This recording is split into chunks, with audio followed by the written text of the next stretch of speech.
मैं डॉक्टर अंतर्यामी कौशिक मांगीलाल बागड़ी राजकीय महाविद्यालय नोखा में सह आचार्य वनस्पति शास्त्र विभाग के रूप में आपके समक्ष प्रस्तुत हूँ। कल हमने बीएससी भाग प्रथम वनस्पति विज्ञान प्रथम पेपर में पहली यूनिट शैवाल के सामान्य लक्षण पर चर्चा की। चर्चा में हमने शैवाल की कायिक संरचना के विविध रूपों के बारे में बात की, जिसमें एक कोशीय रूप तक हम कल कर चुके हैं। एक कोशीय रूप के पश्चात नंबर 2 पर हम कायिक संरचना में निवह रूप या कॉलोनियल फॉर्म के बारे में बात करेंगे। कॉलोनियल फॉर्म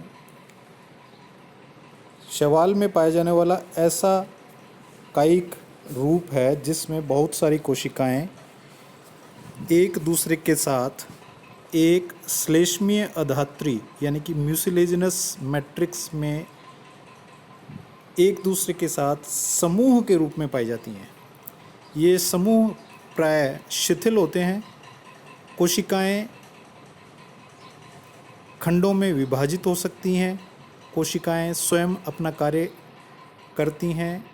एक दूसरे के साथ सूचनाओं का आदान प्रदान विभिन्न प्रकार के योजकों के द्वारा किया जाता है।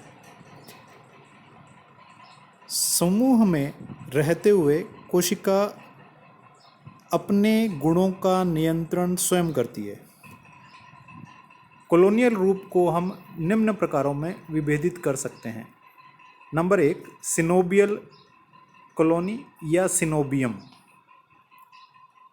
इस प्रकार की कॉलोनी सबसे विकसित प्रकार की कॉलोनी मानी जाती है, क्योंकि इस प्रकार की कॉलोनी में कोशिकाओं की संख्या निश्चित होती है, पीढ़ी दर पीढ़ी निश्चित रहती है। सभी कोशिकाएं अपने चारों ओर म्यूसिलेज या श्लेष्मा से एक आवरण का निर्माण करती हैं तथा सभी कोशिकाएं एक दूसरे के साथ जीवद्रव्यी तंतुओं के द्वारा जुड़ी रहती हैं।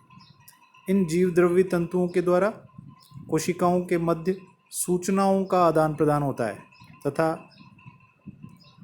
जुड़े रहने से कोशिका को आगे या पीछे गति करने में सहायता प्रदान होती है। इस प्रकार की कॉलोनी में अग्रभाग व पश्चभाग स्पष्ट रूप से विभेदित होता है। अग्रभाग की कोशिकाएं अधिक सक्रिय, आकार में बड़ी तथा उनके कशाभिका अधिक रूप से सक्रिय होते हैं, जबकि पश्चिम भाग की कोशिकाएं सक्रिय कम होती हैं परंतु जनन में भाग लेती हैं। इसका उदाहरण है वॉल्वॉक्स। नंबर 2, दूसरी प्रकार की कॉलोनी है पामेलॉइड कॉलोनी, पामेलाब। इस प्रकार की कॉलोनी में कोशिकाओं की संख्या निश्चित नहीं होती।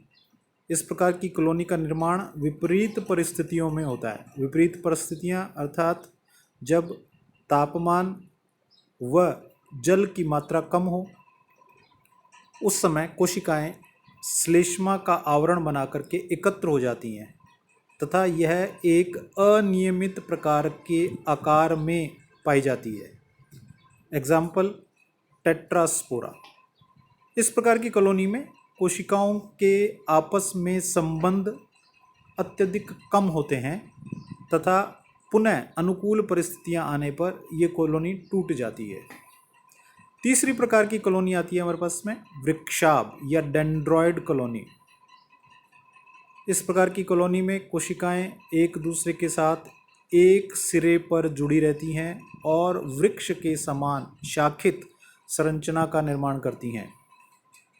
कोशिकाएं एक दूसरे के साथ जीवद्रव्यी तंतुओं से जुड़ी रहती हैं।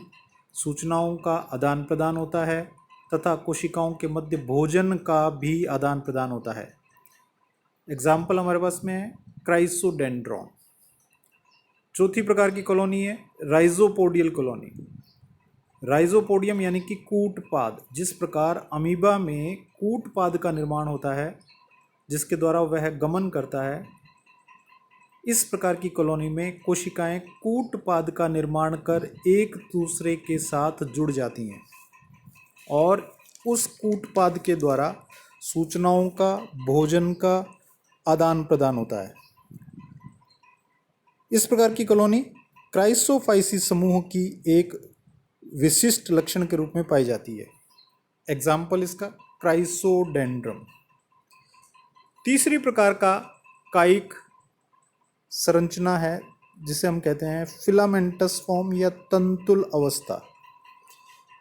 कोशिकाओं के अनुप्रस्थ विभाजन के द्वारा शैवाल में बहुकोशीय संरचना का निर्माण होता है। अनुप्रस्थ विभाजन होने के कारण ये कोशिकाएं एक दूसरे के साथ एक दिशा में जुड़ी रहती हैं और तंतुओं का निर्माण करती हैं।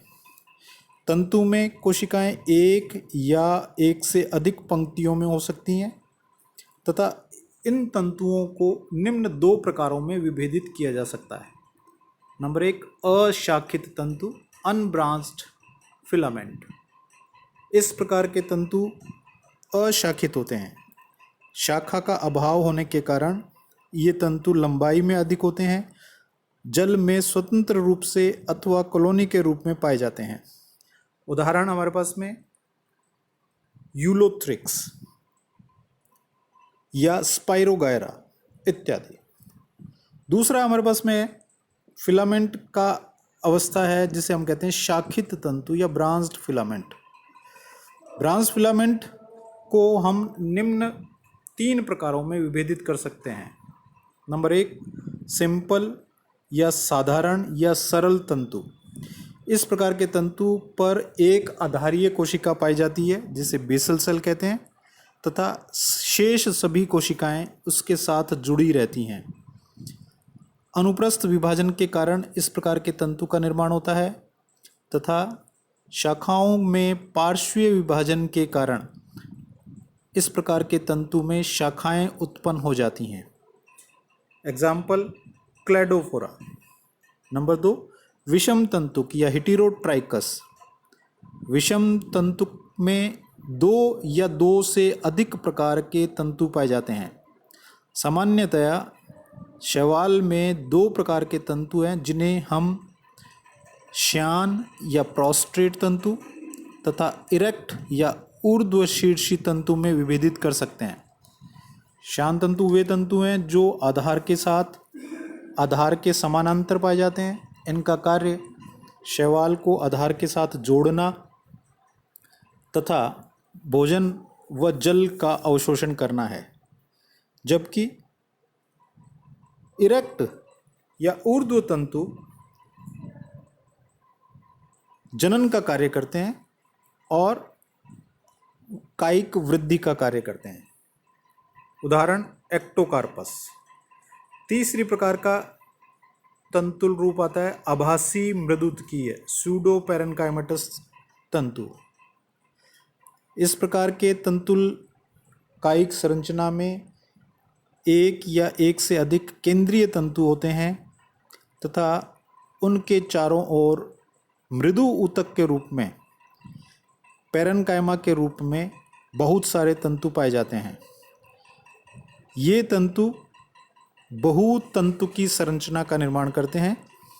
इन्हें पुनः 2 प्रकारों में विभेदित किया जा सकता है, एक अक्षीय व बहुअक्षीय। यदि केंद्र में एक ही अक्ष है उसे एक अक्षीय, जैसे एग्जाम्पल ट्रैकोस्पर्मम, तथा यदि केंद्र में एक से अधिक अक्ष है इसे हम बहुअक्षीय तंतु कहते हैं। उदाहरण पॉलीसाइफोनिया। कायिक संरचना में चौथा प्रकार है साइफोनियस प्रकार, साइफनस फॉर्म। साइफनस फॉर्म में जो शैवाल पाए जाते हैं वे पटहीन बहुकेंद्र की संरचनाएं होती हैं। कोशिकाएं एक दूसरे के साथ पट के द्वारा विभेदित नहीं होती हैं, अतः बहुत सारे केंद्रक एक साथ एक पादप में पाए जाते हैं।